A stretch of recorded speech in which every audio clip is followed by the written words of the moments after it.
I'm just going to keep accumulating Bitcoin for as long as possible because it's a system that you can do what you want, and it's our only hope at having a life that isn't controlled by somebody else.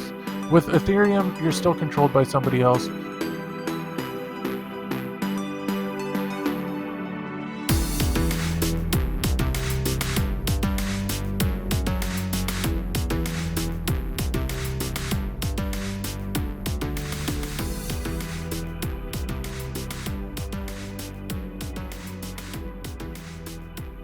Hello, everybody, and welcome to the Why Bitcoin podcast, the podcast that questions everything, but mainly why Bitcoin. Ooh, that was kind of a messy one. Hey, everybody, welcome back to Why Bitcoin, the podcast that questions everything, but mainly why Bitcoin. You know, I'm not going to edit that out, right? It's beautiful. Now, I think the second one was better. We'll use the second one. How's everybody doing today? Both. Yeah, we'll use them both. How else do we start this thing? Man, starting is hard. My name's Jeff. I'm your host, and I'm joined here by, I was going to use a different adjective, the wondrous and illustrious co-host, Doug. Doug, how are you doing today? I'm doing well. Thank you, my friend, for having us here once again, you and I, talking about Bitcoin. Beginnings are hard. They're the hardest part of everything. So, how are you doing? How's your week, my friend? So far, the week is going well. I'm feeling good, man. How's your week going so far? Yeah. I've had a couple of setbacks here that I've been trying to push through. So, you know, it is what it is. We just get through it as we do. You just got to keep moving forward. That's it. That's all you can do. Okay. Now that the pleasantries are out of the way. Let's see. Shit, I wasn't ready. I said I was ready. Housekeeping. Housekeeping. Okay, everybody, where to find us? You can find us at whybitcoinpodcast.com, where you can find us. We find all the podcasts, it's all archived and everything else, and then it gives you links to everywhere you want to go.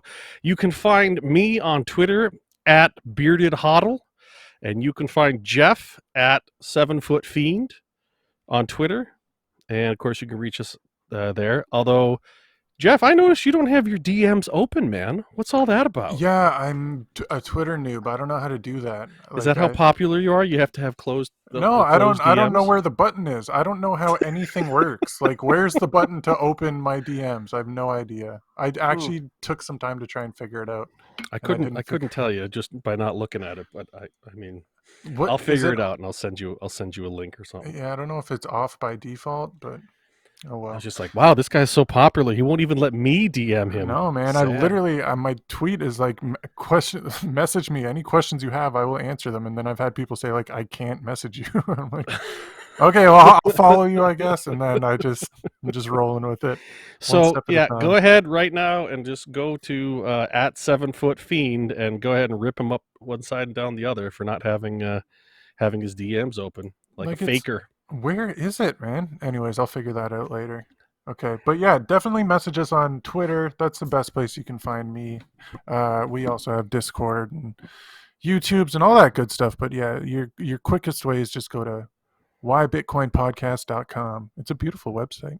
Right on. Yeah, I mean, for what it is, it's fine, I suppose. It does the job. It's not my best work, I'll be honest with you, but as I've said before, it's because of the way the system is set up. It's very awkward, awkward thing to use.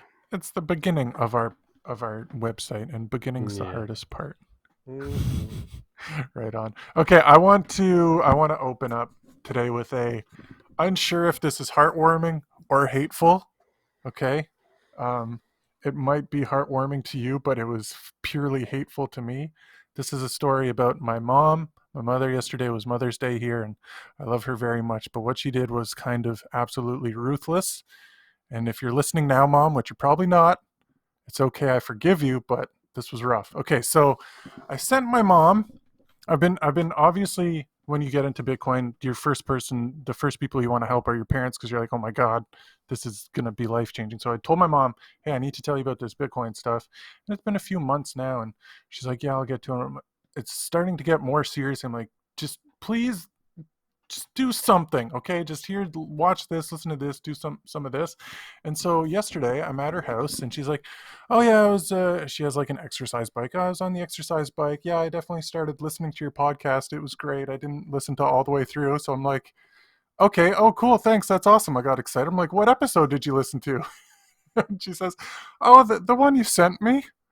And I'm like, okay. So I look back at the one I sent her, and I simply sent her whybitcoinpodcast.com, which it doesn't link to an episode, which No. means she just told me she listened to the show. And But she just went to the website? no, I doubt she even clicked on the link, because the link, she wouldn't know how to get further from that. So she just she just, to quiet me down, said, oh yeah, I definitely listened to your show, it sounds Man, great. wow. She just she pulled like a 5-year-old move on you. I know. I was just like, I didn't even say anything. I just laughed, and I was like, well, I'm going to bring this up on the show next week. It's kind of a wicked burn. That's horrible. I was so sad. I was like, you didn't listen to it. I mean, I So, guess theoretically she could. I mean, the opening page, you can theoretically click on the podcast. I'm looking at it right yeah, now, and I know. you can can, bring but it up, but I don't. But she said I listened to the episode you sent me. I didn't send you an I episode. see. So, Interesting. so that, I don't know if that's hateful or heartwarming, but it did make me laugh. And Sorry, we'll have to Mama go. Jeff. That's not going Yeah. to cut it in this business. You got to actually listen. One day she'll listen to the pod. It'll all be good, but it was not last week. Someday in She'll the probably future. listen to like McCormick's thing or something and Could you think it's imagine? you. When did you get a British accent, dear? You're doing great. Wow, so many viewers. Yeah, thanks, Ma. It's great. Thanks. Oh man, moms are awesome. It's all about the support. Feels You good. betcha, sir. Right on. Okay, So, well, that's not really heartwarming. I'll have to say that. I thought it would make somebody laugh. It did. It made me laugh, so It that's made me fine. laugh a little bit. So, Hey, just real quick though, you talk to your mom a lot about Bitcoin, and you're trying to give her advice and get her involved in this. But is anything on this show financial advice? Ooh, no, nothing I say here is financial advice. I'm just one dude talking. You're another dude talking. Together, that makes two dudes talking. But we don't really know what we're talking about. We're not experts. So people should really do their own research and not take this for financial advice, because it isn't. This podcast especially is just, we have made, one of my friends is messaging me like, oh yeah, I'm on episode 3 now. I'm going through it all, which is awesome.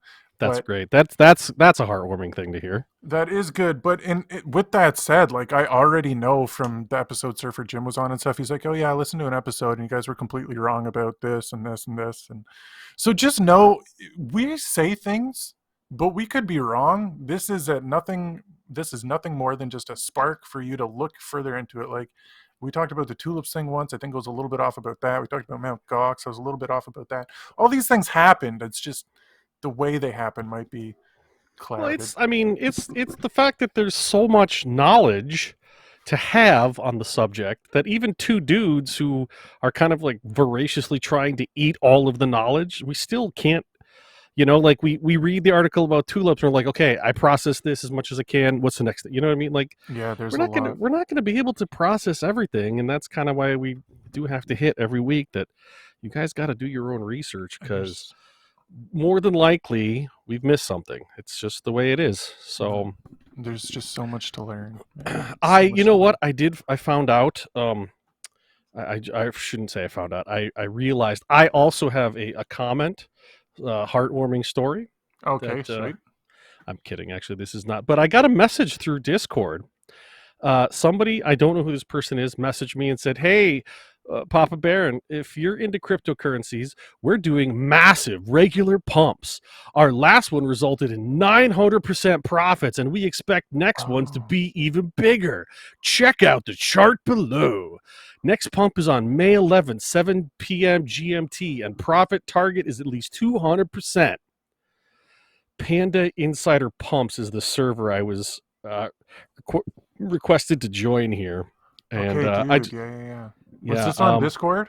This is on Discord. Okay, yeah. I also got one of these. Oh, did you? Okay. But mine's different. Okay, so yours is telling you to click links, and so this is a thing that's going on. There's scams going on in Discord where people are trying to get you to click links, because I got one as well. Yep.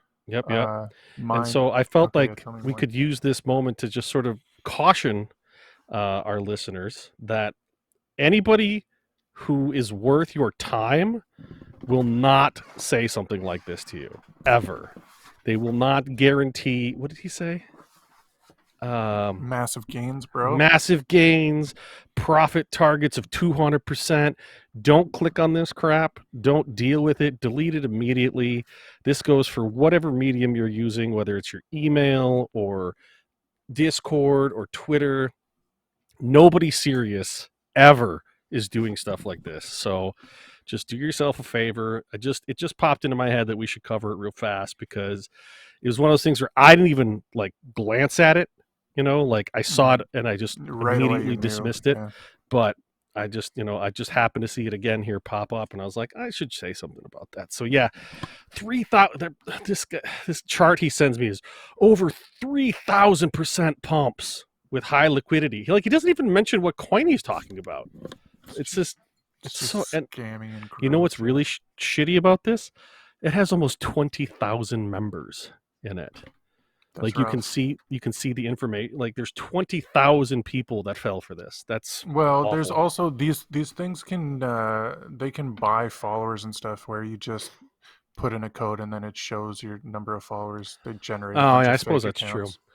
I've seen that happen before too. Like people buy followers on Instagram and stuff, and it does work. You just send money and then you look at your follower account and it's like, here, Jan followed you, Simon followed you, Right. whatever followed you. It's kind of pathetic, to be honest. It's so stupid.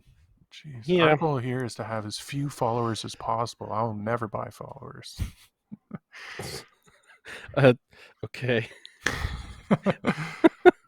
No, man, but yeah, seriously, like these scams, be careful of scams. There's a lot of them out there in crypto land. Just stay away from crypto land altogether. Bitcoin only, and you'll be fine. Bitcoin only, and you'll be fine. That's you don't have to worry about it. Just nothing. There's literally nothing to worry about. That's Nope. it. Okay, I want to, talking about scams. Let's talk about Heartland Bitcoin. What? Just kidding. Oh, nice. I'm just kidding. I love you, Dan. Okay, so on an episode not last week but the week before, we got a comment, and as we're always very quick to reply to comments, I figured I'd do it 2 weeks later because that's pretty hasty response time. That's pretty on point for you, yeah. Yeah. Okay. So Plagued Story, long time listener, dude. Thank you so much for listening to our show. We really appreciate it. But he says, I disagree with Jeff on this thing about learning how to buy things with Bitcoin using the internet. Firstly, the internet can and does mislead people all the time. I think it's a good idea to teach people how to use it, which teaches self-reliance. It is really a catch-22 because no matter what, they're relying on someone to teach them. In this case, Dan would be giving them a face. The more people who learn how to use it, the more likely it is to really take hold in society as a currency, the sooner the better. Honestly, I think Dan is on the right track, and what an amazing business opportunity it really is. Okay, so Plague Story, I do agree with you. I was being a little bit harsh with Dan Heartland Bitcoin. I'm still on my ground that I think the best... Okay, hold on, I just saw something cool, but... got a little distracted there for a second. We have focus, man. Focus. We're doing a podcast over here. Reading. Okay, so I was a little bit harsh on Dan for doing what he's doing, but he is giving out a lot of information. It's really great, and I think he's on the right track for helping people learn. I still stand by. I think in a future that I want to live in, all education should be free. That's a hill that I would die on. I think that would greatly benefit humanity at large if people stopped worrying about teaching people for money and just taught people so that we could keep getting smarter and smarter and smarter, and then move on to becoming a better civilization. Which, I mean, obviously a little Heartland Bitcoin asking $10 for an article, it's a bit different. Like, yeah, his model for what he was selling is more like, hey, I put this article together here, this will save you time, and that's fine. But again, it just all comes down to your time preference and how much money you're willing to spend to save time. So for me, I'm not willing to spend any money to save time when it comes to learning, because I'd rather just take the time to learn, stop being in such a rush, lower your time preference. But definitely, yeah, Heartland Bitcoin is good stuff. I don't know. Did that answer the question at all? I mean, I think you addressed your side of it. I disagree. I mean, I think the idea of information being free is good and fine, and it is the thing. If you want any of the information, you can go ahead and you can go get it, just like you and I both did. However, if you want to have somebody sort of process it down and give you, the bare bone, because I'm more of that type of person, right? Like, don't just show me the baby, don't show me how it was made. You know what I mean? Like, I just want the facts, right? And I want them clear and concise. And I think this. A lot of times you got to wade through a lot of crappy information that isn't really useful information in order to get down to the nugget, to get down to the good stuff.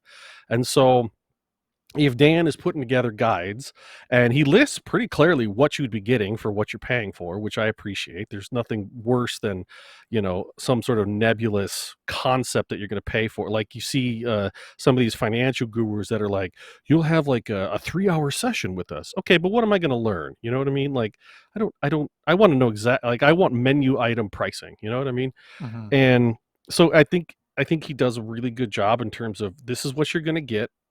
And I think the idea of requiring payment for it is that's just good psychology.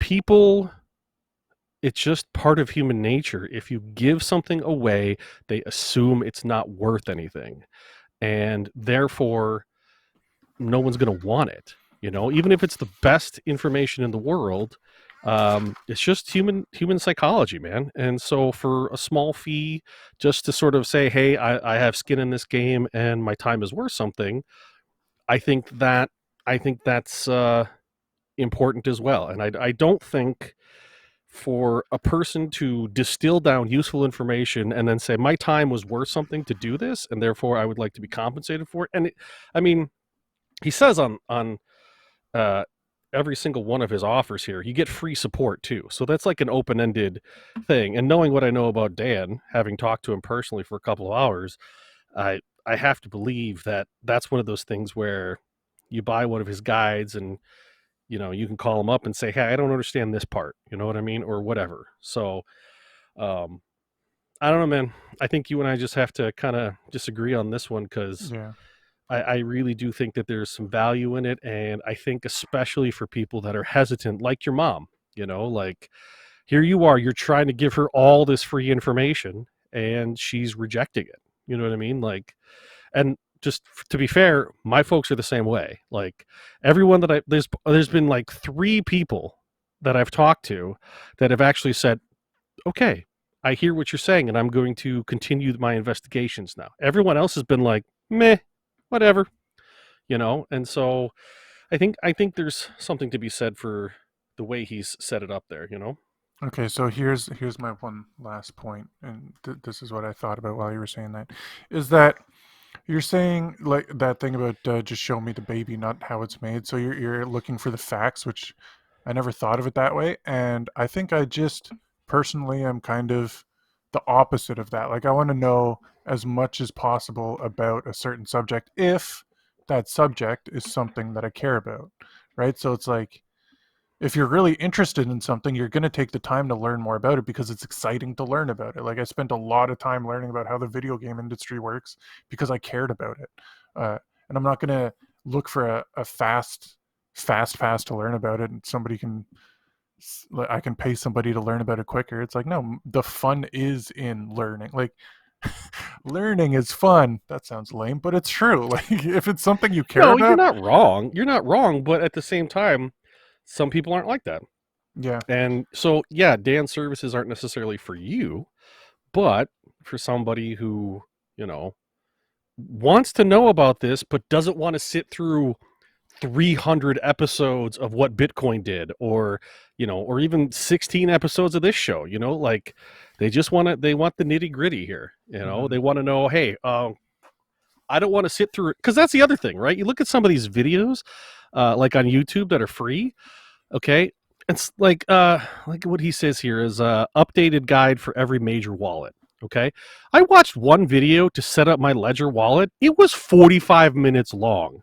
Mm-hmm. It was like, I didn't need 45 minutes to do what ostensibly was a 15-minute process at the most outside, like I was going slow kind of a thing. So sometimes having somebody just cut through the I have to make a certain, like YouTube videos, they have to have a certain length because that's what the algorithm pumps, you know what I mean? So Mhm. they'll just fill it with, and you've seen this a million times, where like the first 3 minutes is them talking about how you got to share, like, and subscribe, blah blah blah blah. That's all because of the algorithm. And it's like, I don't need that garbage. Just I'm coming here for a piece of information because that's what your little tagline says on your YouTube video. Setting up a Ledger wallet. Just do it. Don't give me 45 minutes of, this is why this ledger is better than that. Or it's like, shut up. Just tell me what I need to know. There So is, there is, if you, I don't know, if you Google now and you search like how to do a thing, Google will actually cut out the chunk of the YouTube video that they think is appropriate for you. I was trying to, really, yeah, I was trying to change a headlight in my van. So I searched how to change headlight in my model of van, and then it said, here, this video is for you. And then it put a little bar and it said, this is the part that you're going to want to watch. So I don't know if I don't that's, use Google, so you're new to the Google space. no, I use DuckDuckGo. I don't know what DuckDuckGo is. I'm out of the loop then. DuckDuckGo does not track your search history. Okay. I like my search history being tracked. Yeah, I'm So sure you do. I'm I sure need you do. I need Google to know what kind of van I have so I can get the right headlight for it. Mm-hmm, mm-hmm. But no, that is a cool feature. It's like, here you go. This is the part you want. So That's how they get you. Cool features. cool features. Next thing you know, you got the Google police at your door. What the hell? Cool features. Actually, that's a good. You know what else has cool features? I don't know. Tell me. The thing we're gonna talk about today. Oh Today, yeah. today we want to talk about, really try and break it down for anybody that's new to the space. Why is Bitcoin completely and absolutely astronomically different than every other shitcoin out there, including Ethereum, Dogecoin, and all the other garbage? Like, let's just really try and break it down in the simplest terms possible. That's what I'd like to do. And so, Okay. well, Good with luck that with said, that. I mean, it's tough, right? The podcast is about why Bitcoin, and Bitcoin is something that you can have podcasts about for years and years and years. And shitcoins, you can describe what they are in about 5 to 10 minutes. So, like, when you look at Bitcoin, it's a whole change in this in the whole world. Oh man, I don't know. Okay, so Bitcoin is Bitcoin. Ethereum is a new program that came out that said, hey, we can do cool things with this new tech that's called blockchain. Blockchain is part of Bitcoin, yes, um, a large part of it. And Vitalik decided to use that tech to make a new program that does other stuff. So, I mean, here, this is going to be riddled with probably false information because I'm not a genius on this stuff. But Ethereum, it wasn't even originally built to be a currency, as it were. It was built to be a programming. I hate saying programming program, but like, I don't know words. But It was a basically, platform. a platform to execute very difficult computer tasks that could be done by using computer power across the world. That was the idea. Ethers, which are what you're buying when you're buying Ethereum, is what you're actually buying, and those are the tokens that are expended, not expended. You use them. Expended are you use them up so that these smart contracts can go off, and then they go poof, and it's cool, great. So somewhere along the way, people said, hey, I want to buy some of these ethers, and they gave them a value, and people bought the ethers in hopes that um, that this program would be used by lots of companies and everybody would be excited about smart contracts. And I still, to this day, I don't know, man. I asked Twitter, I was like, does anybody know any companies that are actually using Ethereum for what it's used for? Because I Hmm. don't know if they are yet. What I do know is that Bitcoin was meant to be a peer to peer electronic cash system, and that's what it's doing right from day one. It's like, here you go. Here's my new cash. Do you want some of this? No. Okay, I'll hold it. By holding Bitcoin, you're using Bitcoin. By holding Ethereum, you're speculating that the price goes up. We don't speculate that the price goes up for Bitcoin. It just naturally does because people need to put their money somewhere because all the other currencies and fiat currencies are dying. Ethereum is just a token that you can buy that goes up in value because more people put money into it, so it goes up in value.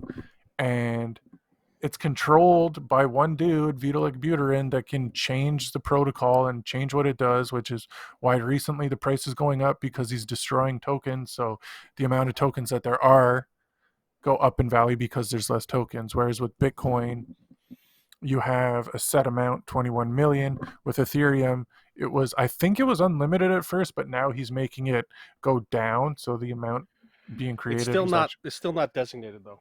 it's still not designated. Nobody knows how many. I don't think you can even see how many ethers there are. So You can if you go to like what is that? I forgot. Hold on a second. Let me look it up here. There's a website I've been using to just check prices. Hold and on. you can actually see how many circulating supply there are. Is that what you mean? Yeah, you can see like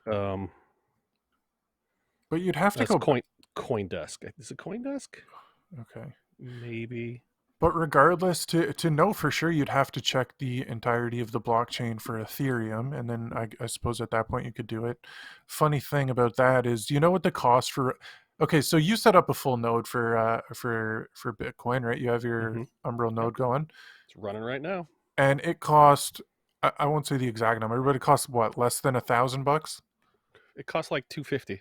Okay, so it costs $250. Do you know if you wanted to set up a full node for Ethereum? Do you know what that would cost you right now? You can't do it. You It's have to a go through Amazon. It's $100,000 to get a node Oh my that god, would are you run serious? the entirety of the Ethereum blockchain. Yeah, I That's saw that insane. art. I don't know. I saw that article. Maybe it was a clickbait article. I should have read the whole thing, but just the way because there's been Ethereum and Ethereum Classic and Ethereum something else and Ethereum 2.0. I don't know if Ethereum 2.0 launched. Like I could No, it talk. hasn't launched yet. It's coming. Okay, so when we got into Bitcoin in December, I was excited too about Ethereum 2.0. I was right there with everybody. Ooh, once 2.0 launches, everything's going to be crazy. It's been what, 6 months now? Nothing's Well, happened, and I Ethereum think 2.0 has been on the table for like years, from what I understand. yeah, I don't know if it's ever coming. I think No, it's but just just real quick, just going back so people can look this stuff up at home. If you go to coinmarketcap.com, Bitcoin, if you look up Bitcoin, it has a market cap. It shows you exactly how much supply will be out there. Ethereum does not have one listed. So Vitalik is currently, I guess, reducing the amount. yeah, He's burning. That's what they're calling burning, right? yeah. Uh, but there doesn't seem to be like, so right now total supply of Ethereum is 115,822 and change.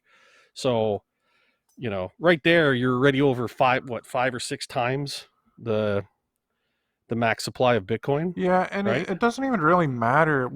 It doesn't matter. The number, what it is, doesn't really matter. What matters more is that like with Bitcoin, it matters. Everybody knows how much there is. Everybody knows how much there's going to be. So therefore, everybody can make their own informed decisions on what they want to do with that, because it's fair game for everybody. With Ethereum, it's not. Vitalik can change whatever he wants whenever he wants, and he can add more or take more. There was also a pre-mine. Do you know about the pre-mine with Ethereum? Should we talk about that quickly? Yeah, you should talk about that. I think that's pretty important. It's super important. So when, like we were saying, with the Ethereum being a world computer, which Ethereum people love to call it, is that, well, he needed ethers already in the protocol in order to execute things right away. With Bitcoin, when Bitcoin started, there was no Bitcoins. And then once transactions started happening, oh, there's a Bitcoin. And then more transactions, there's another Bitcoin. So nobody could have more or less than anybody else. With Ethereum, Vitalik said, "Here, I'm going to give myself 90,000 coins, and I'm going to give my friend." Like he didn't mine it; he just had it, It just right? we have to remember these are just programs. It's as simple Hmm. as changing a line in the code saying, "Give user A 90,000." Bing bang boom, I have 90,000. In Right. Bitcoin, it's the same thing. It's if you want to get some, you need to join the program and then find a way to get your own Bitcoin. With Ethereum, it can just be changed. The protocol can be changed by Vitalik. I think some Ethereum people might say I'm wrong, but it's just what's happening.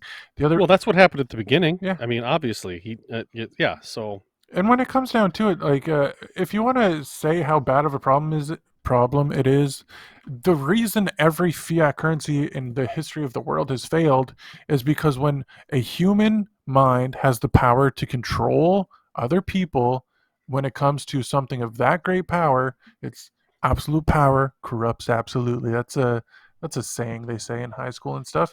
And so there'll be no way that Vitalik gets to a point where an ether is worth 10,000 bucks. Maybe it will be worth that by the end of 2021, and he'll just be like, "Ooh, I'm just gonna make some more for myself," and he can do it without anybody knowing or anybody seeing, and that that's just you might as well just trade stocks, or you might as well just buy other assets, or you might as well just buy and sell regular currencies, or you might as well just hold your own fiat currency and have it be manipulated that way. There's no difference. It's the exact same thing as the system you're in. There's no point. The only reason people are buying Ethereum is to watch the price go up and then sell it later for a higher price, which is another reason why it's completely different than Bitcoin.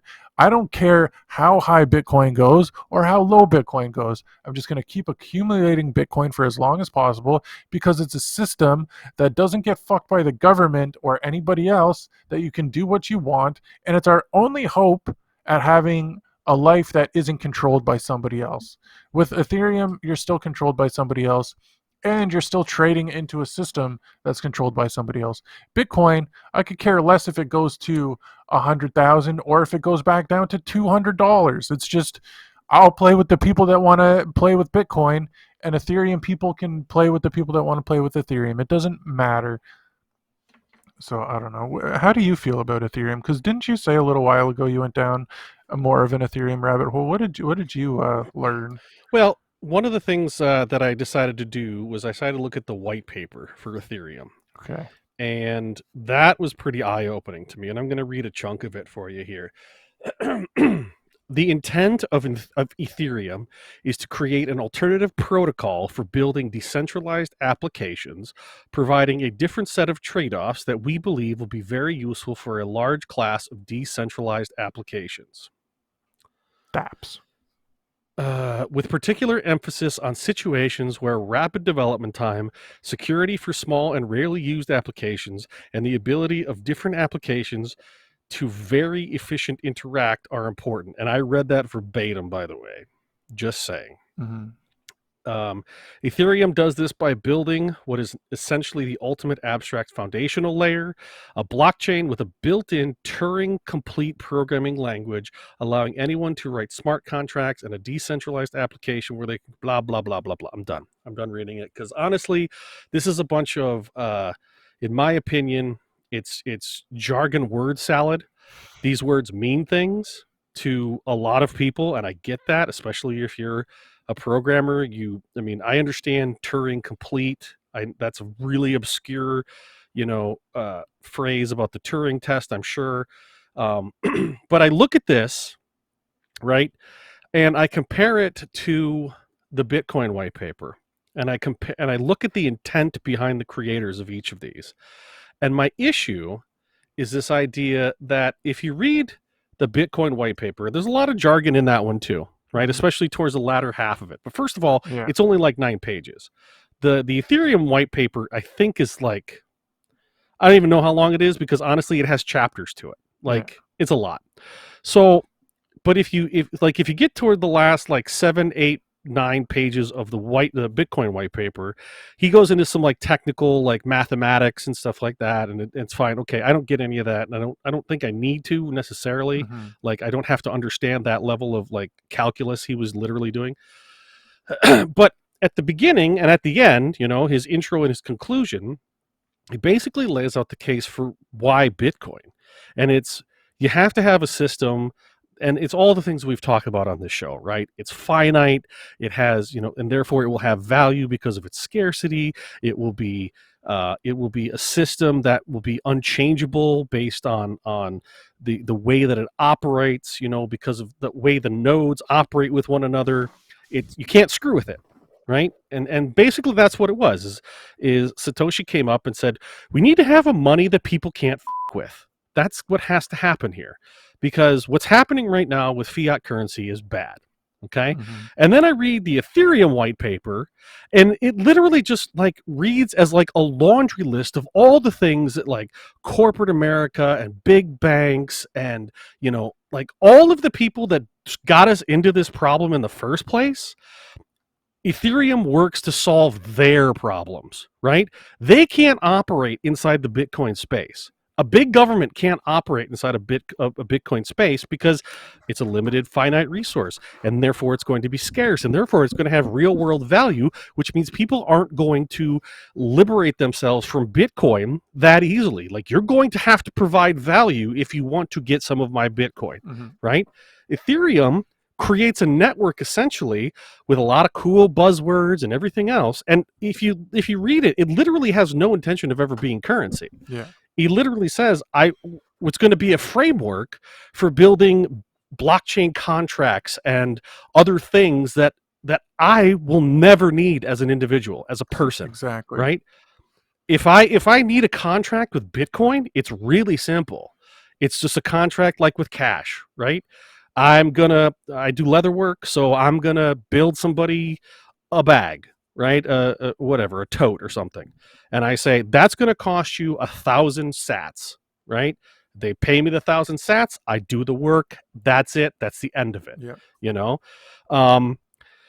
So I understand that, like there's the concept of like, well, it would be nice if those sats were held in reserve until I delivered on my product, but I don't have that now. I don't have that kind of guarantee. You know what I mean? Like, that said, they're already working on smart contract ideas on Bitcoin and how much do you know about multi-sig stuff? well, I know that like the Lightning Network is very close to a contract level kind of a thing, where you basically both engage on a certain level, you both kind of commit. And then it sort of is set aside like in a vault, Yeah. right? So that is, I mean, yeah, I see that happening already, and I don't have but again, for guys like me, for the common person, you don't care. I just don't. Yeah. And I'm willing to bet 95% of the people that are in the Ethereum market don't give a rat's ass about smart contracts and, dApps and everything. They don't care. 95% They is just being see generous. What's that? 95% is being generous. Okay, fair enough. But you know what I mean? It's like, you know what I mean? no, what it is it's a low barrier to entry in terms of cost. They see it going up, and they're basically using it to convert it into fiat. That's it. They're just looking to play the stock market, and ETH is one of the big winners right now. But if Vitalik fucks it up, if he comes in and decides that he's going to drop another, 10 billion ETH or whatever the hell they are on the market, well, okay, you just lost it, and it's totally at his whim. It's his system. It's his sandbox. He gets to make the rules. Yeah. So there's nothing saying he can't cash out of ETH tomorrow and take his billions with him. And then what? And then what? Yeah. It just, the whole thing is just, it's useless. It's just useless. It really doesn't have a use, right? And at least not for the common man. I mean, like I said, I'm sure that I can see government agencies getting, they're licking their chops over this kind of stuff, and large corporations, they probably love this shit, and big banks and everything else. But on it, like I said, I don't have any use for any of that crap. I could care less. So I'm glad you said that, because was that a realization you came to like recently? Was that one of the last moments before you're like, oh, I guess I'm a maximalist? Because I asked that because for me it was. I was looking at my Ethereum. I'm like, and I did. Everybody goes through a shitcoin phase. It's fine. So I was looking at my Ethereum and I'm like, I don't need this. There's no reason for me to have this. And then I also thought to myself, if the day ever comes that I do for some reason need an Ether, I'll just buy one when I need it. And once I realized that, I was like, oh yeah, I don't need any of this. I sold it all. I bought only Bitcoin because in the future, if I ever need an Ether, I'll just buy one. It's that Right. simple. Like, I don't need them. What I need is Bitcoin because it's my only way to hold on to my money that's not going to get To stolen from retain me. value. Yeah. Right. Exactly. So And yeah, that was definitely one of the things that kind of was like a little light switch among many that were starting to go off when I went from, being okay and thinking, hey man, we're all on the same team. We all hate fiat currency, and so the Bitcoin maximalists and the ETH guys and the Dogecoiners, like we all just want out of this system, right? Because I think everybody recognizes the system is broken. yeah. And if you don't recognize the system is broken, you're probably just part of the system, Oh, you know you what know? though? I don't think that's true. I think a lot of Doge people are completely unaware of the system and they're just like, Doge is a get rich quick scheme, and they're like, ooh, this is a cool thing that I can have, and I'm going to turn my money into more money. And Ethereum is doing the same thing. It's just another get rich quick scheme. As soon as you realize Bitcoin is not a get rich quick scheme, in fact, it's the opposite of one. It's not going to make you rich. What makes you rich, if that's what you're trying to do, is adding value to people's lives and selling things or Hmm. doing things to create your own wealth. Bitcoin's not going to do it for you. No, Ethereum's not going to do it for you. Dogecoin's not going to do it for you. It's just randomly trading money around. Um, if you want more Bitcoin, go earn more money and then put it in Bitcoin.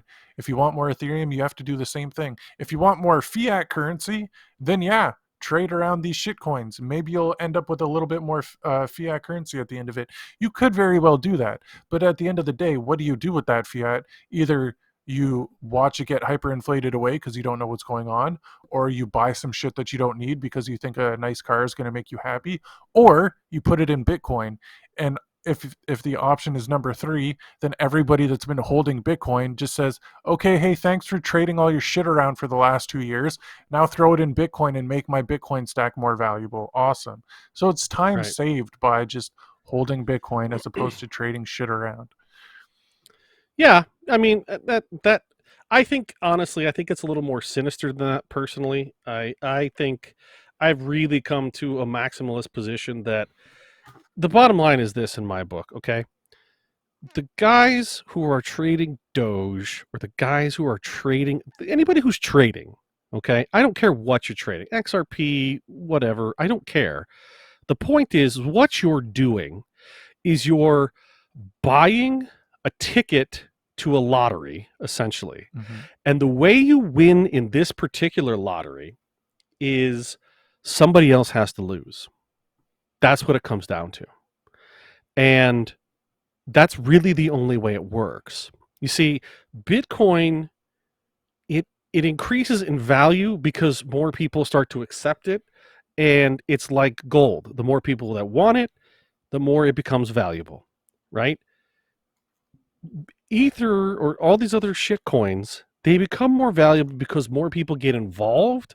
But the only way you get the value is by cashing out, Mm-hmm. which then basically takes the money from the later entry folk and gives it to the early adopters. Yeah. That's what it does.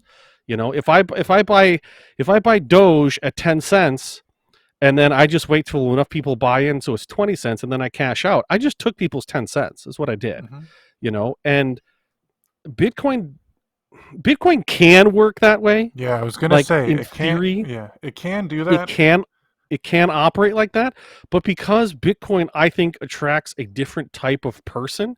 And also I will say this, most people I know personally that are trading around, they're putting, and I want people to hear this, they're putting their their quote unquote hard earned gains Mhm. into Bitcoin. Exactly. They're not holding it in ETH or in Doge. They're making a profit off the idiots, right?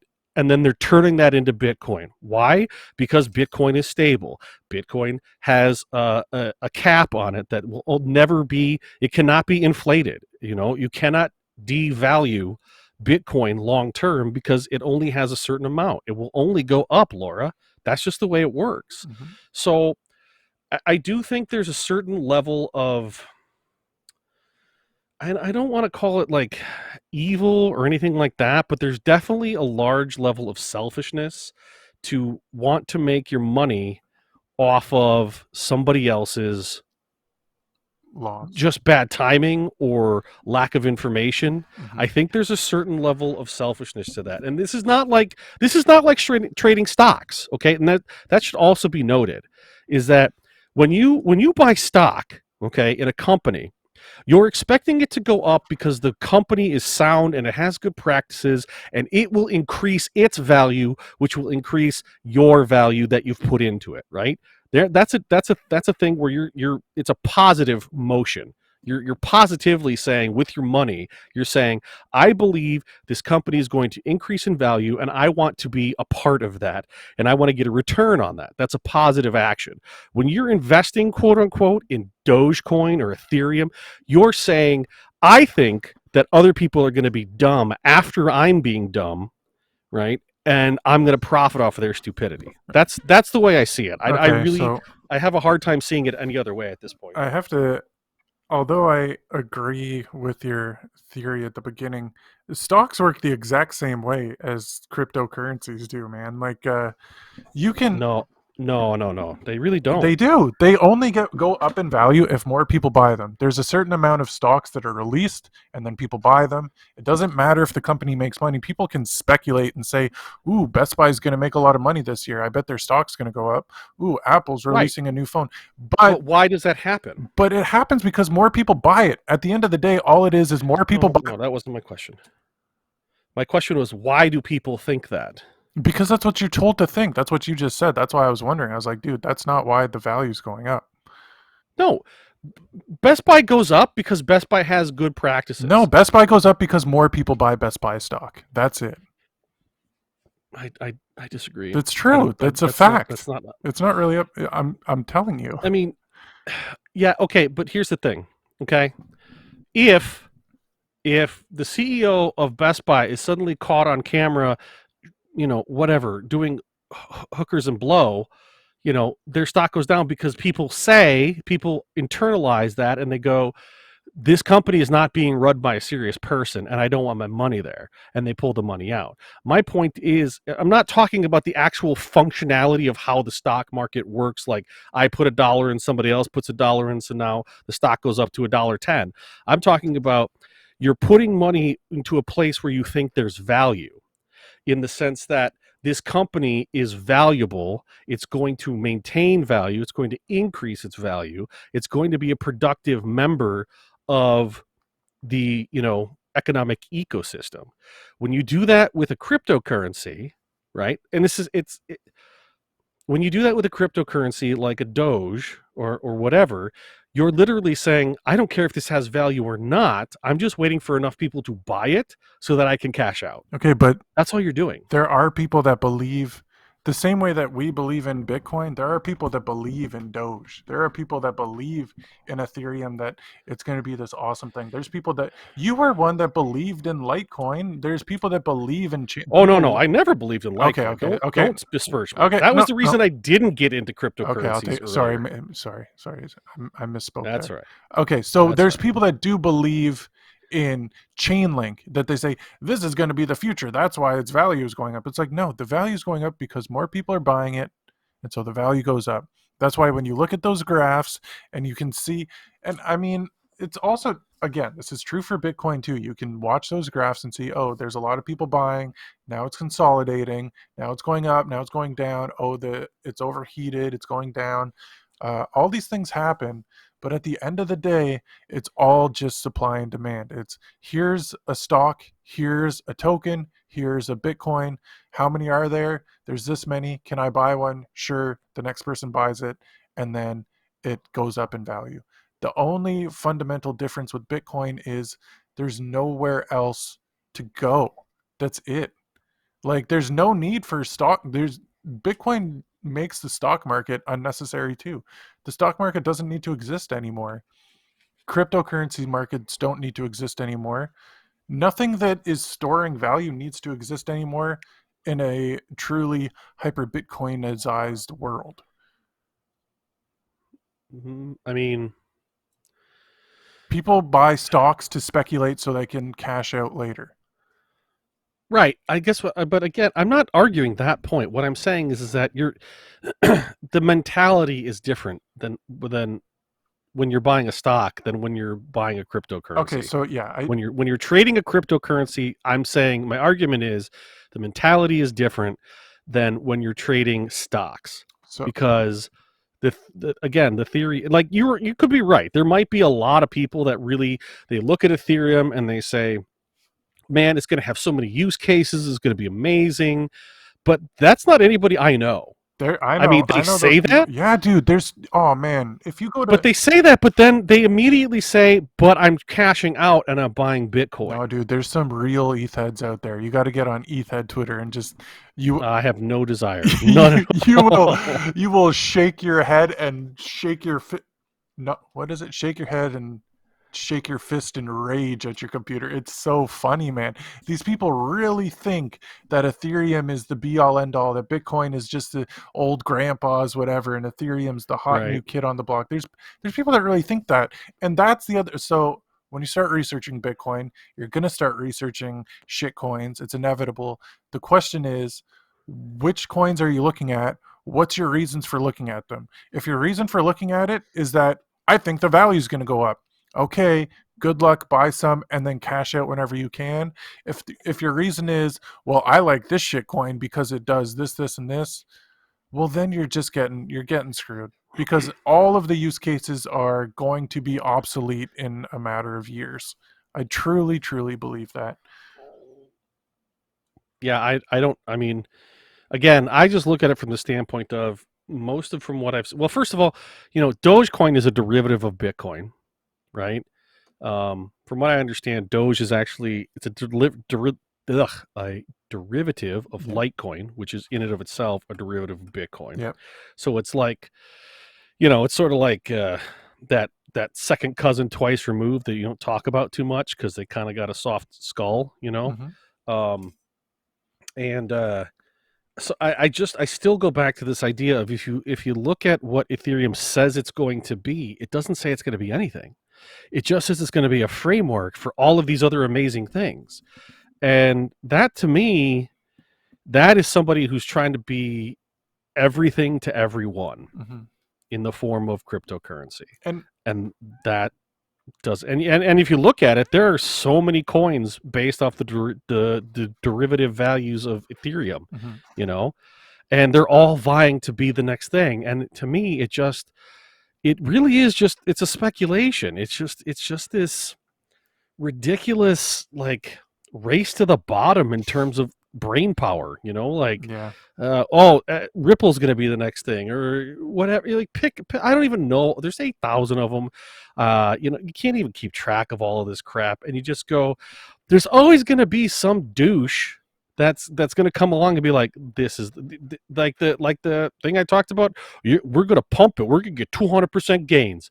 I mean, what do you do history, with those gains? Yeah, it's history in the last 10 years, as it is, you've got tons of these failed projects, BitConnect and BlockFi. BlockFi is still a going concern, so I can't call it a failure. But it's also not a coin, so I tried to squeeze we're not going to touch that. Yeah, nice try. Why do you hate BlockFi? I don't understand that. Is it just because they host other shit coins? BlockFi, because it's another unnecessary thing. Like you don't need it. I am very much, I've always tried very hard to separate my needs and my wants. and Right. I go harder and harder that every day. It's like, do I need this or do I want it? Do I want it? Okay, how bad do I want it, or do I need it? So you need food, you need gas in your car, you need to pay rent, you need bills. Yeah. That's always been a, doesn't matter how much money I have or don't have, these things need to get paid. And then it's like, okay, well, I want to buy a PlayStation 5. I do I need it or do I want it? Well, I want it. Well, how badly do I want it? Do I want it more than I want $600 worth of sats? Not yet. But before Well, I I just don't understand why you have a problem with it conceptually. Like, oh okay, that's fine. You don't want to do that, but like, oh yeah, do you sorry, yeah, think we were that talking about, lending is not going to exist in hyper Bitcoinization world? I don't think you, I mean, I'm sure I think everything will exist. That's my new thing is that Dogecoin is here to stay. Ethereum's here to stay. I mean, I don't think it's going away. I just think there's more idiots than there are critical thinkers in the world, which was a sad realization to come to, but I think that's true. Um, so these things will always exist. It's just a matter of filtering it out for your own life. Do you need this or not? For me, BlockFi, I don't need BlockFi. BlockFi does what? It says, I see a lot of hate for it, and I don't really understand the hate for it because conceptually, it's kind of what we're all kind of striving for at the end of the day. Like, okay, it's just simply, I place some of my Bitcoin with them, and I get a percent, and they make loans based on the percentage I put with them, and I get a percentage back. hmm You but know, they can change those percentages at every time, just like the And Fed they can. do, and Exactly. they have, and that's fine, and I can remove it when I need to, and it's Well, not that's that big of a also deal. that's also debatable because I've seen people that have been on 7 days waiting for their withdrawals to happen, and it's a very new Mm, company. So that's the thing too about the Bitcoin It's space in not though. It's been around for a couple years now. a couple years. Yeah, I mean They've that's a so new company, 2017. man. They've been around since I think 2017. That's four So, years. That's not a long company. dude, the space is only a decade That's old. What do you exactly that's want? exactly what I mean. So people are like, and that's the problem, right? It's, well, the space is a decade old, so these guys have been around for half the time, so they must know their shit. No, they don't. They're just figuring it out the same way everybody else is. So they came out swinging, saying, "Hey, if you put your Bitcoin in here, we're going to give you, what was it, like 12% returns?" And then they very quickly realized, "Oh, wait a second, the math doesn't check out at all. We need to change Hmm. all of this." So they're learning Right? as they go, which is necessary. You have to learn as you go, but also people are going to lose money, you're going to lose time, you're going to lose your Bitcoin for How well? a program. That I feel like you're just saying. That doesn't make any sense. Well, at Like, any, how are people going to lose Bitcoin? because it's, Short of any other thing that could happen in terms of, like, an attack on the that's website or whatever. exactly, yeah, no keys no cheese, baby. Dude, Okay, the so main thing, you got so to you hold those take you keys. take what you can afford to lose, and you gain a little on it. Yeah, I I don't know, I just understand that, because the point of it is this: look, at some point, right, when we get to hyper Bitcoinization, somebody's going to have an idea for a company. And they're going to need money to start that company. How do they get it unless they have an outlet like a BlockFi? That's, see what I'm saying? You, because it doesn't. It's not. they can go If I want to direct. start a company, right, and I have to have a certain level of capital in order to do that, Hmm. right? Yeah, I have to get it from somewhere. So what's your solution then? Go to people, like that's what are they called, venture capitalists are. You don't need a bank. That's what all of You don't need a bank, absolutely, but you BlockFi know is a what? bank, Yes, I understand that. I don't have a problem with so we that. don't need bank. I don't have a problem with traditional banking concepts. I mean, that's just how. I mean, there are just some concepts that are there, or there are ideas that need funding, and you can't crowd fund every single thing. It doesn't work. Okay, so here's, And it's also not I don't like that necessarily. Here's what I want to do. I want to go into a place that will loan me money, and then I want to do my idea. I don't want to have to pitch it to 700 people and ask them all for $5. mhm. You Okay, know? so in your BlockFi future, right? You start up a company and you say, "Hey, BlockFi, can I have $100,000?" And they say, "Sure. What are you going to give us?" And you have to give them $100,000 worth of Bitcoin. Is that right, or how does it work? No, they currently how it works is they loan in fiat. Okay, so they loan you in fiat, right? So they have to have that fiat on hand, and then on the good Well, they faith have that, to have an equivalent, I'm assuming. yeah, so they have to I have, really don't know how. exactly. So they have to have the amount of money on hand to lend you, and then they are hoping that you bring them the money back, right? They're hoping that you are able to repay that loan. So then all of a sudden you spend $100,000, your business fails, you go bankrupt, you don't have that money anymore, right? So Right. what does BlockFi do? Hey, give us $100,000. Shrug your shoulders. I don't have it. So now that money is lost. Okay, and now the people that have put their Bitcoin in there uh, Uh-huh. need to withdraw it, and yet BlockFi has loaned out $100,000, so they have less money that then you have deposited in there. So now you start running. It's the same exact system that the banks do now. No, Everybody it's run. different. It's different because BlockFi can't run to the federal government, ask for that $100,000, get it, and then devalue everybody else's cash. Yeah, but they spent. Banks used to fail all the time. That's why the Fed was created. Okay. That's why the Creature from Jekyll Island happened, was because banks would fail. They would make stupid ideas. But where do the Or banks get they their would money back stupid from? ideas. Where did the banks get their money from? Back in the day, they had it was a traditional setup. You would get so much from your investors, from the local community, right? They would come in, they would start a savings account with you, and they would get a certain percentage back. And that was a safe way to get a certain percentage on your money. So it's not just sitting in your, I don't know, shoebox underneath the bed or something. But how did that? Right? I mean, history shows that system didn't work, because what happens when everybody wants their money out at the same time? Sorry, Jim, Right, your because money's in. we did things like, fractional reserve lending, where I have $10 and I can loan out 9 of it, and I can do that, like 10 times essentially. Or you know what I'm saying? Like, yes, there were things put into place. And listen, if BlockFi operates like that, and I don't know that they do, but if they operate on like a fractional reserve lending system, I'll pull my stuff out tomorrow. I got no problem with I that. really think you should. Well, okay, you just don't. But at the same time, they can't run to the federal government and say, "Oh, we screwed up. Could you write us a check for $500,000?" Exactly. Like, they So can't do that. They run to their customers that have loaned them money or put money in Right. their deposits, and they say, sorry, we made a bad loan. We don't But have don't your-" you understand how that actually puts pressure on the bank to be a decent steward? Because otherwise they go out of business. Exactly. But that's it. But okay, so they have to say, so Doug goes in and says, I want to start a business for $100,000, and then Right. they say yes or no. So who are they to decide whether it's a good business or not? They're the guys with the money. That's always the way it's worked. Exactly. So why not just go to a venture capitalist, an individual that has money? Why go to a bank? Why not just say? I mean, you could do that too if you want, but I'm just saying it's going to be an option. And it's up to you as a business person who wants to start a business. You should have options.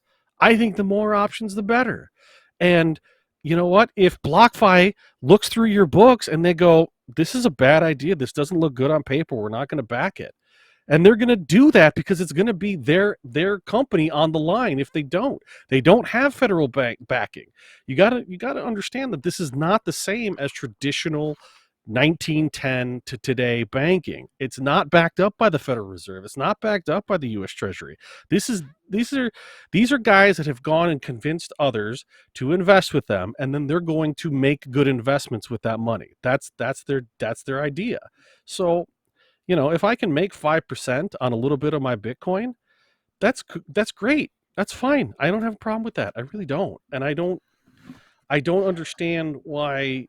I just don't understand the hate for them. I really don't. And maybe somebody can comment in somewhere and explain to me why they're so hate. I mean, I guess maybe it's because they use Gemini and it's Winklevoss twins, and we hate the Winklevoss twins. I don't hate the that's Winklevoss fine. twins. But I think you think it's a lot more different than it actually is. I think when you really boil it down, you're going to see that it's exactly the same system that happened before, and it's completely unnecessary in a world where if you want to start a business, then just start a business with your own money, or go to a friend, or go to somebody. Do you know how hard it is to start a business with your own money? Yeah, but it won't be for us. Somebody who has started several businesses, let me tell you, it's really fucking hard. Dude, but now you're in the 1%, baby. Yeah. Well, I mean, but look, this goes all the way back to like the explorers when they came over to the New World, man. They had to go to somebody. They didn't to need finance money. this. They didn't need money. They needed to do the work, and then the money. Are you joking? when the first Christopher Columbus had to beg the Queen of Spain for a loan, basically, so that he could get the ships to come to the New World. And what did he promise her? Everything I find, you get a cut of. If I find gold or spices or silk or whatever, you get a cut of that. That's how he financed the trip. He didn't have the fucking money in his pocket. He couldn't afford 3 ships. that was a bad You know, deal. he was Bad deal by Columbus. Then I well, should do more maybe. research there. I But my don't know point that. is people have always needed to go to a lender of some kind in order to finance ideas and concepts that have pushed us forward. So I don't have a problem with as long as the person loaning the money is fair, right? Like they don't change the terms of the deal after the deal has been struck, and as long as they're conscientious about the fact that, you know, they're going to lose out if this venture that they're backing loses out, then I think that's a good system. I don't have a problem with that, you know. But you're the, And it's really not much different, honestly, than your venture capitalists, right? They're going to do the same thing. They're going to look at your books and go, you know, exactly, but it's I you making that choice. It's you saying I'm going to lend this money or not. Whereas with BlockFi, you're putting your money in there and you're letting BlockFi decide what you're investing in. well, have you ever used something like prosper.com? No, what's prosper.com? Prosper.com was the same it was what you're kind of talking about, except it was inverse. So instead of me giving the money to Prosper would find the prospects to loan to, and then people would bid on the loans, right? Oh, that's And so cool. in theory you could get, oh yeah, it was great, except they would all default. Like every single one that I invested in, I looked at it, they were rated at like A+ ratings. This is going to be fine. And every single one defaulted. There's nothing I could do. I just lost the money, So I just not and Prosper still made the money because they were making money, whether or not I made money, because they were getting paid first. So it's like, you know okay. So the whole, let's break it down to the whole idea of investing is to grow your purchasing power. You're not. I mean, I think we've been fooled into thinking you're making more money. You're not really making more money. You're growing your purchasing power, right? So by having more, okay. you can buy more things. With Bitcoin, your purchasing power goes up by itself. The actual currency you're using, the purchasing power is going up. To quote Michael Saylor, it's 200% annually, whatever, compounded. 200% each year, your Bitcoin is going to go up. If you had 100 Bitcoin 10 years ago, well, now you have $10 million. It's gone up 200%. So you don't need to go out and search for investments. That whole idea of investing in things to grow your wealth, it doesn't matter anymore. All you have to do is hold Bitcoin and then that's it. If you want to be able to buy more stuff in the future. So, from the investor's point of view, there's really no more motivation to go out and invest in things. And so, I'm Well, then you're asking for stagnation. You're asking for things to not happen. How does a SpaceX happen without investors? but And albeit he got a ton of investment from the federal government, how does space exploration happen without investors? that's what I mean. You That's know, well, he also created items and he sold flamethrowers and he sold hats and stuff and yeah, but that's not what funded his stuff. I mean, he made another company that made money. He made the Boring Company, and then he made Tesla, and then he uses all that money to invest in his more things that he wants to yeah, do. but okay, let's use you as an example. Let's say you wanna expand out and you don't want to work for somebody else. You want to start your own business. Hmm. Okay, so what you're suggesting is that you should work for somebody else for like 20 years, and you should save up as much as you can, and then you'll start your own company. No, start your own company as soon as you want to. Yeah, but it doesn't. Okay, but you need manpower. Well, You it depends need what your company is. Why tools. don't you just Well, grow? I mean, I'm talking about you. I'm talking about carpentry, Okay, so for right? me, yeah, all I have to do is choose how big do I want to be, right? Okay, well, I'm going to start off as a one-man show. So what do I need? Well, I need one drill and need one hammer and one screwdriver. And then I'm going to use that and then I'm going to see, okay, a year from now, I've made money. Maybe I'll hire another guy. I need another drill and another hammer and another screwdriver.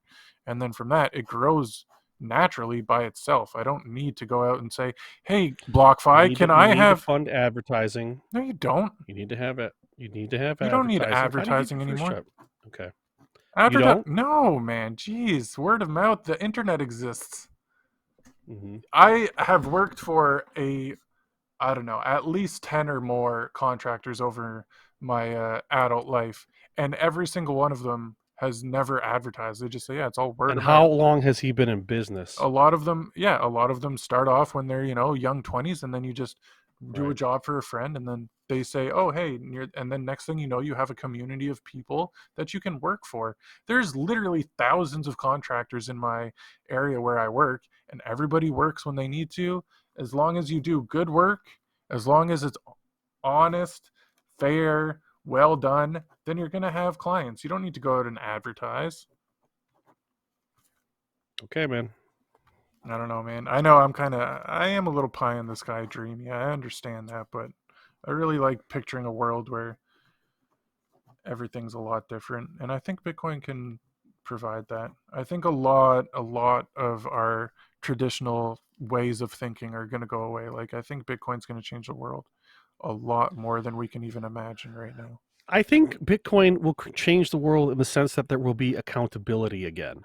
And that's all I really am asking for. That's really all I care about. I just want people to be accountable for their actions. Whether that's the guy who takes his loan and tries to skip town with it, or the bank that makes a bunch of bad loans and asks the federal government to bail them out. I just want that shit to stop, Mm-hmm. And I think Bitcoin can get us there. I really do. But I don't think the natural, because again, this is not like loans and everything just like magically appeared 100 years ago, and all of a sudden it was just a bad thing that just started happening. Loans have been happening forever, you know. It's just the way things are, and I don't really have an issue with that. And we've gotten way off topic because we were bitching about Ethereum and Doge, but I think this is pretty viable too, in the sense that I don't think that Bitcoin's going to come online and then all of a sudden everyone's going to be like kumbaya and everything's going to be I know. fine and we're all going to sit around and beat drums and shit together. I think Some I of think us people will. are still, some of us are going to have to still fucking work. There's still going to have to be things that get done and paid for. And I think what Bitcoin will do is it will create a system where you better start producing, otherwise you're not getting. Exactly. And I think That's what that's I said. better for everything. That's what I said. That's the exactly. Bitcoin doesn't say, "Oh, nobody has to work anymore." Bitcoin says, "Oh, you have to work and you have to do real shit that matters. And if you do something that doesn't matter, that doesn't uh people don't care about, it's going under right away." Whereas Right. in a fiat world, you can get away with making some bullshit item and people will buy it because they have nothing better to do. In a Bitcoin world, nobody's going to buy shit that they don't need. At least NFTs, anyone? I know, that's what I mean. There's more idiots than there are critical thinkers, and I'm really sad about that because when I first started looking at Bitcoin, I was really like, "Oh my god, the world is going to be a better place." And just thinking about BlockFi, I'm like, "Oh god, there are still way too many idiots compared to compared Yeah, to I am critical rolling my thinkers." eyes at you right now.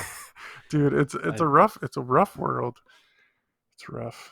but it was never promised to be I not a know. rough world. So what's the problem? I I mean, just want people to listen, I think. got no problem working hard. I just don't want my value taken away from So me. why are you You giving it to know, Block? I'm not giving it to BlockFi. BlockFi is returning value to me. Okay.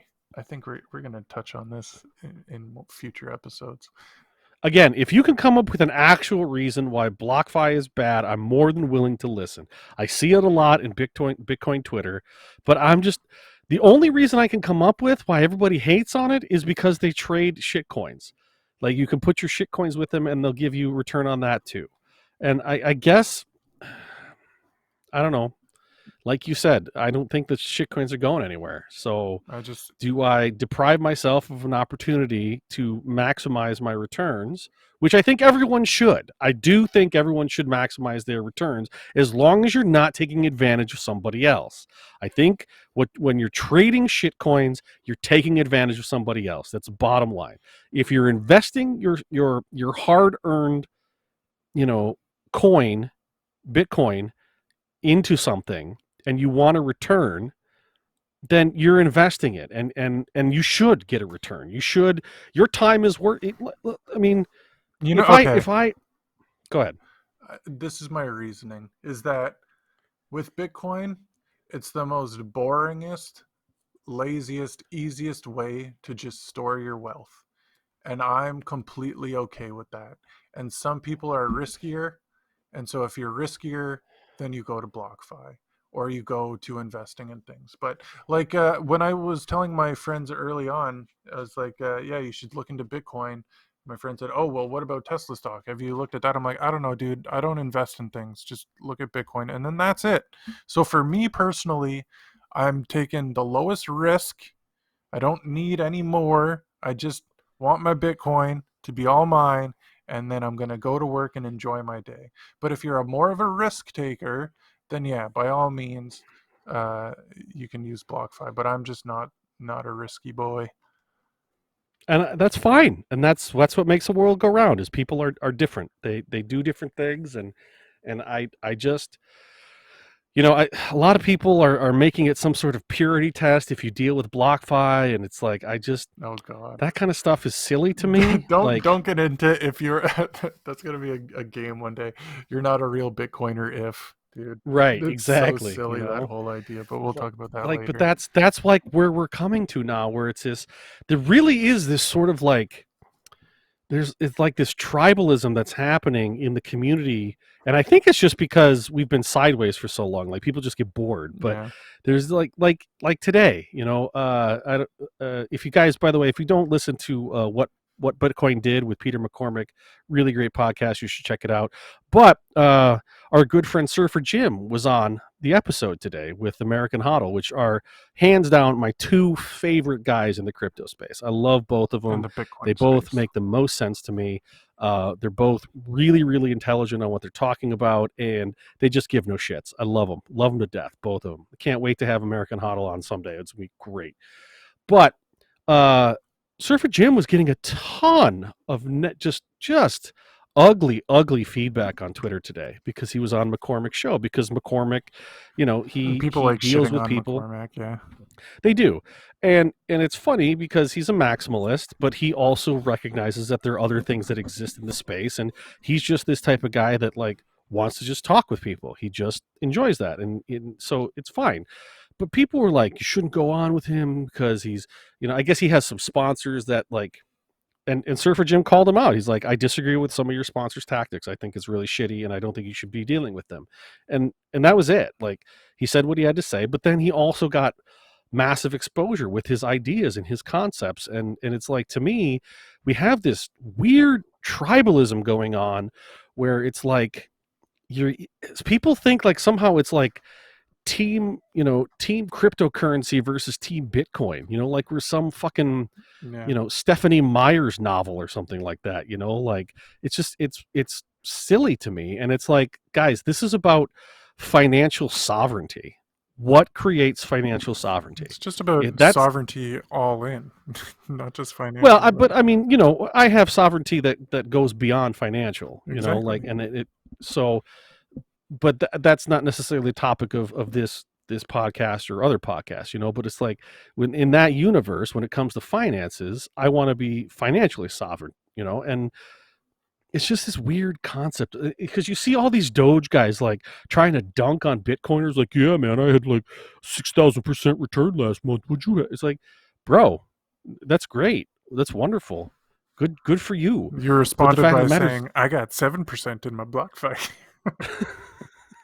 it's 5% now. Thank I you. got somebody But saying that shit to me too. That's why I bring it up. Oh, look at you, stupid really, Maxi. You love your Blockfi 5%. I'm like, fuck no, I'm not on Blockfi. What do you think? I'm an idiot? So well, I think it's more for me. It's much more about concept. It's about overarching ideas, yeah. um, and I don't have a problem with people talking about stuff. Like that's the Yes. entire point of this show Yeah. is concepts and going back and forth and having real dialogue, and to just dump on Surfer Jim because, oh, you went on McCormick show. What's he supposed to do? Sit at home and like write on a little blog that no one's ever Be going to grumpy hear about it. of? Yeah, man. Disagreeing Yeah, with it's people like, is the best thing you can do. Yeah, but it's like, no, get on his show, say what you got to. I mean, dude, the guy has something like 120 downloads an episode or something like, or 120,000 downloads an episode. It's like, yeah, get your message out there, man. And take it to him when you have to. That's fine. I just, It's it's just so dumb. it's that same mentality of, oh, if you don't agree with me, then I don't want to talk to you. And that's the idea that I want to just remove from people's brains. If you disagree with somebody, Yeah. that's exactly who you want to talk to, because you want to figure out Well, why they think I think it's. differently. I mean, I do want that, but at a certain point, I think there also is like a limit where you go. I've had the conversation. I'm done Oh talking yeah, about it with you. yeah, exactly. But have the Like conversation. you do get to that, and I've reached that with some people where it's just like you just don't get it. And I've tried saying it 6 different ways, and I've tried to hash this out, and you're not interested. So I'm not going to waste my time with it anymore. And I don't think there's a problem with that either. Mhm. So It's good if anyways. somebody can convince you to change your mind, then that's good. If you can convince somebody to change their mind, that's good. If you can both agree to disagree, that's good. Like me and you, we disagree on a Yeah, lot of things, but at least we're trying to see multiple points of view. You get one life, so you might as well see other people's points of view. that's probably fair. That's what I think. That's probably fair. As long as you don't have to compromise your morals to do it, I'm fine with it. That's fine. I agree with that. Really, So, Okay. anyways, Should we so we really got off topic there. We are that's good. not really talking about Ethereum is anymore, shit. If you so. buy it, I hate you. That's I it. mean, part of me wants to bring on an Ethereum guy just to talk to him I about it, know. but I then was the other thinking part that of me is too. like, I don't really want to. I was I really really have no I desire was to. really thinking that too. I'm like, I should go into ETHEad Twitter and see if I can find somebody that can be like, this is why Ethereum is ultrasound money and is going to take over. Maybe we'll find somebody. If you're listening to this and you really know the ins and outs of Ethereum, contact one of us on Twitter or email at us at askwhybitcoin at gmail, and maybe we'll consider having you on. That might be interesting. Considering we just said we should talk to people we disagree with, we should do that. Yeah, we probably should maintain moral high ground and actually do it. But Okay, anyways, speaking of moral high ground, mm-hmm. I don't know how that's going to transfer in, but let's roll into the price check. All right, price check it is. Why Bitcoin presents your weekly price check. This price check, actually, you brought it up. I was going to suggest that maybe this price check is brought to you by What Bitcoin Did, the podcast by Peter McCormack, because if it wasn't for that podcast, I would know nothing of Bitcoin. It was a really eye-opener for me, and I appreciate what Peter's doing with his show.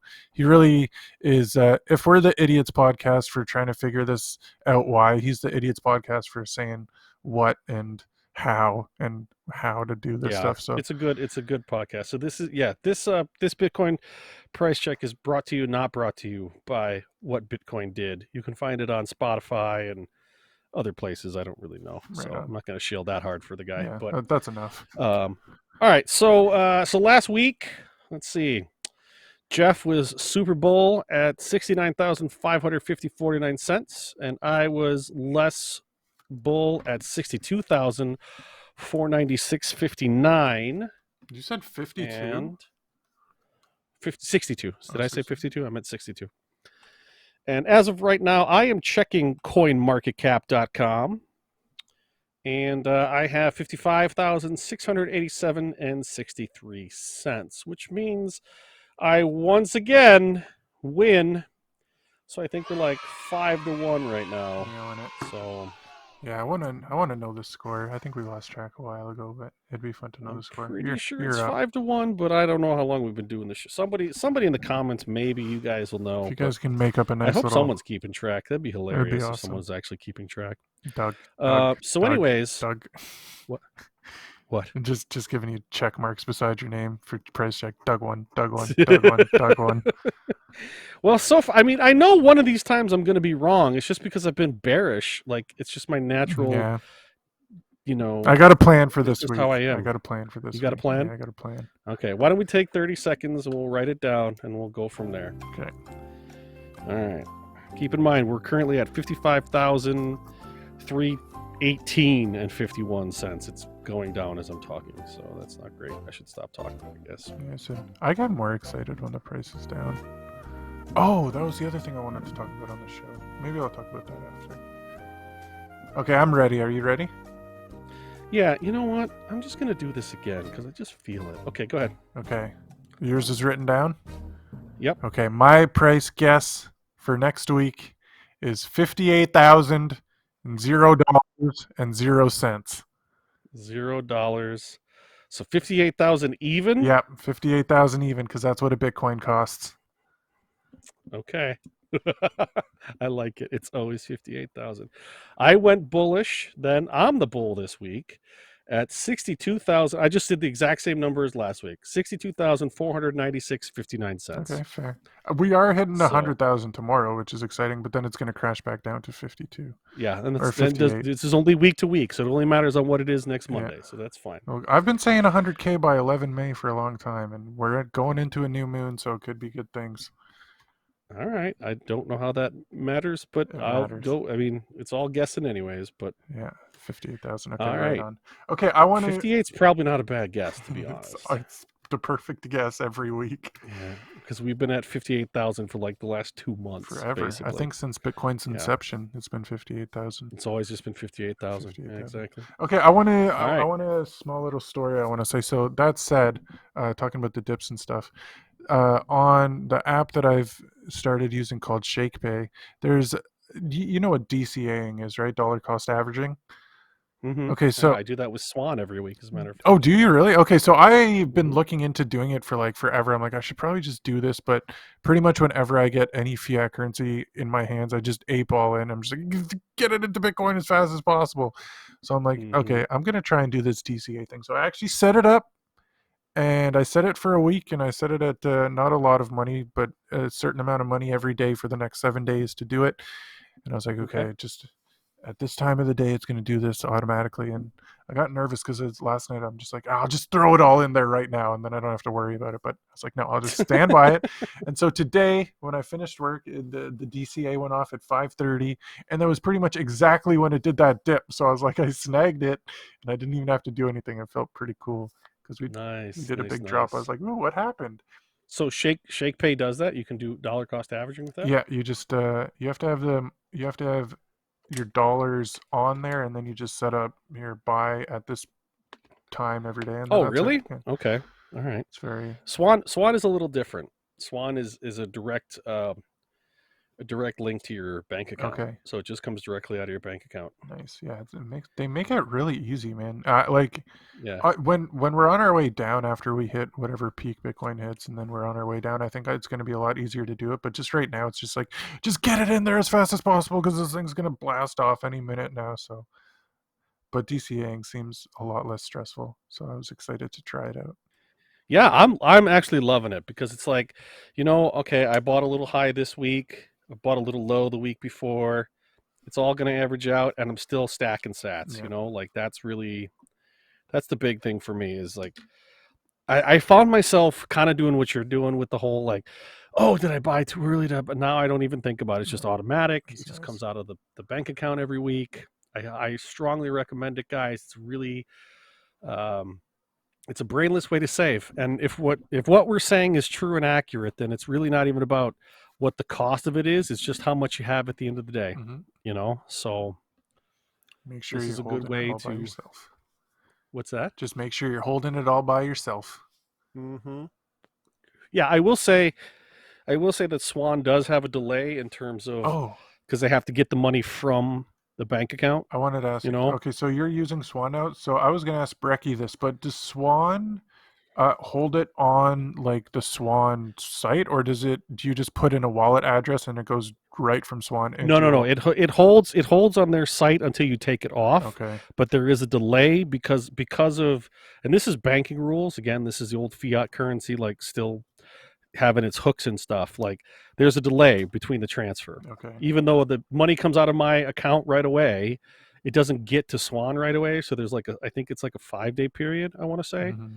So that's just for them to ensure that they actually get their cash, is what I understand. But after that, once it clears, you can take it and put it in your wallet. So So now I that's don't know if interesting. there's a transfer fee for that. I'm assuming there is. I haven't tried it yet. So That's the one thing that's uh, really cool about Bull Bitcoin is it's just what's your wallet address? We're gonna send it direct to your wallet address. And there's well, very yeah, because you've already put the money in. oh yeah, I guess there is. Yeah. So yeah, it's similar. So It's similar. right, like if I could, they don't have this set up, but like if I could just give them like let's say $500 for the month, and then say just use $125 a week, then they would probably give it to me directly. But because they're literally at the time of purchase, they're pulling it out of my bank account. They have to wait for that transfer to actually go through. That's So right. but the point is, I mean, for me, it's like, okay, I think you're actually going to disappear in the next 5 days? No, probably not. And even if you did, I'm not buying $10,000 worth at a time. You know what I mean? Yeah. Like this is small incremental payments that, you know, Stack up but it after you locks in own that them. price for me at whatever it Mm-hmm. was. So, DCAing is and I good. don't have to think about it. Right on. Okay, good, cool. Yeah, I didn't So, know that you were DCAing, so it was my first time trying it. So cool. All right. all right, Do you want to dunk for a little bit? Just do a quick just a dunk. little bit, Quick little just a dunk. quick dunk. Quick dunk. Yeah. I should have. All right, let me pull this up here. Uh, Where did I post this? So this is in it's in hot no coin or two. Hot Corner. Okay. Okay. So there's this guy. What's his name? Steve Steve Hanke. Hankey. I don't know what he is. I don't know what he does. I don't care. He's something. I think he's something in the government. I want to say, but this is what he says. He posted this today, at 10:30. He said on Twitter. He said, "Bitcoin is not the future of money, but cryptocurrencies can be. To be widely used in trade, a crypto must be easily convertible into legal tender at a fixed rate. A private cryptocurrency board backed by some unit like the USD would do the trick." I I don't even know where to start with this asshole. Just go ahead, dude. Dude, shout out Heartland Bitcoin again. He's like, yes, a stable coin, which has been around for years already exists. Some use it when they want to exchange for their toxic fiat for real value. Sometimes people buy Ethereum with it too. That's pretty awesome. Love you, Dan. Yeah, man, these people, I don't get it. It's like they're doing everything they can to deny Bitcoin's inevitable overtaking of the entire world and saying, oh, the most important thing is to be backed by a government issued currency, and all government currencies are evil, so we're not going to do it. It's over. That day in the sun has passed. Your government money is never going to exist ever again. And once you start realizing that Bitcoin isn't volatile at all, it one Bitcoin will always equal one Bitcoin. It's just that the dollars are going up and down in value against it. Then you feel a lot less stressed out, and people don't like that their fiat currencies are being so obviously volatile against Bitcoin's complete Well, the absolute stability. inanity of this statement, right? First of all, Bitcoin is not the future of money. Okay, well, I have a really hard time believing that statement, but okay, let's assume, right? But then your next statement basically is it has to be widely used in trade, which Bitcoin can be used in trade. It's just not widely accepted yet. Crypto must be easily convertible to legal tender. So there's your key right there, is that it's not quote unquote legal tender. I don't give a rat's ass about what legal tender is. Again, this goes back to fiscal sovereignty. What I care about is, do I get what I'm asking for a good or service? That's it. And then he goes and says a private cryptocurrency board, which that's all I need is one more layer of government getting between me and my money. That sounds like a great idea, you moron. Like the USD, they're backed by some unit like the USD. You mean that fiat currency that they literally printed 20% of all available USD last year alone? 20% of every dollar was printed last year. Are you joking me? There's no fiscal policy. Oh my God. It's just so dumb, Jeff. It's Yeah, so dumb that this guy, what is he? Let me look him up. Hold on. I don't know what he does. He's an economist Mm-hmm. from Johns Hopkins, a senior fellow director. He's FX commodity trader. Reagan White House views are his own. Well, your views are dumb, Steve Hankey. They're just dumb views, because you're literally just saying here's the broken system, but there's this new cool thing, so we're going to put a layer of the new cool thing over the broken system so that the plebs don't understand what's actually happening. And by the way, when we turn it into a cryptocurrency, like a full-fledged cryptocurrency, as opposed to the imaginary fiat dollar that it is now, we can literally just change the money in your account. We can just absolutely add or subtract zeros whenever we goddamn well feel like it. Oh, by the way, we could do like China's doing. We could go ahead and create a cryptocurrency that has a shelf life. And if you don't spend it fast enough, it just disappears out of your wallet. How about that? That sounds good. This guy, I swear. You know what's weird? Whenever you dunk, I'm just like, okay, well, let's give him the benefit of the doubt here. This is my issue. Is like these people. This guy is obviously like an older guy, probably in his 60s, and his whole life was spent learning about how this economy works and how financial planning works in this fiat world. And all of a sudden, after 60 or 70 years of learning this one system, it's like, yeah, everything you learned, it doesn't matter anymore. So that's gotta hurt. You know what I mean? Like if somebody told, it's like learning how to make a peanut butter and jelly sandwich for years and years and years, and then somebody tells you you're putting it on upside down, and you're like, no, how can we? You know, it's impossible for these people. You can't teach an old economist new tricks, I guess. Yeah, pretty It's much. so sad, and it's just I don't think he'll ever understand because he'll never go to try and figure out what Bitcoin actually is. He's just going to say, it's monies. Oh, I know monies. Well, it's got to Right. follow the same rules as my monies, so here's my rules. Right, exactly. But Bitcoin don't follow your rules, Steve, and that's Yeah. it. No. It's just sad. It's frustrating because people will listen to him, you know, and I mean not that many people actually.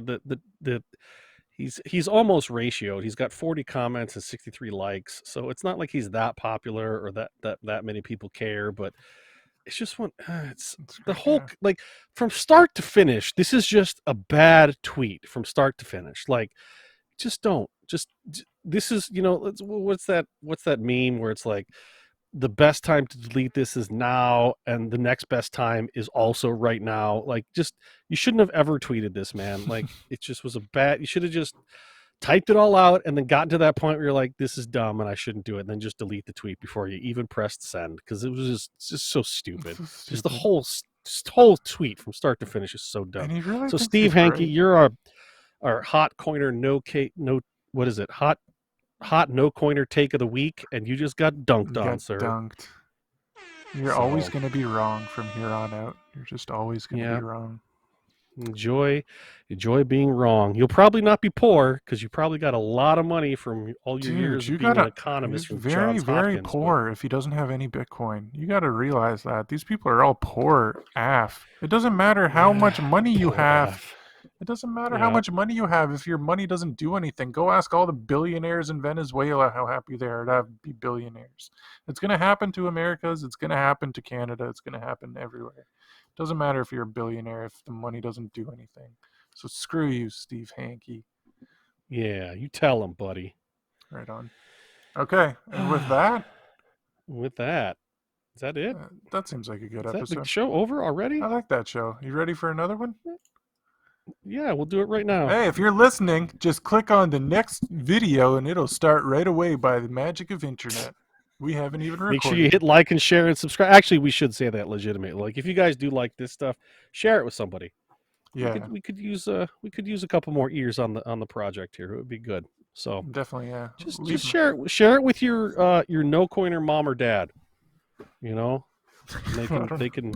I don't know if mom and dad is gonna like this show, but they will definitely not like this show.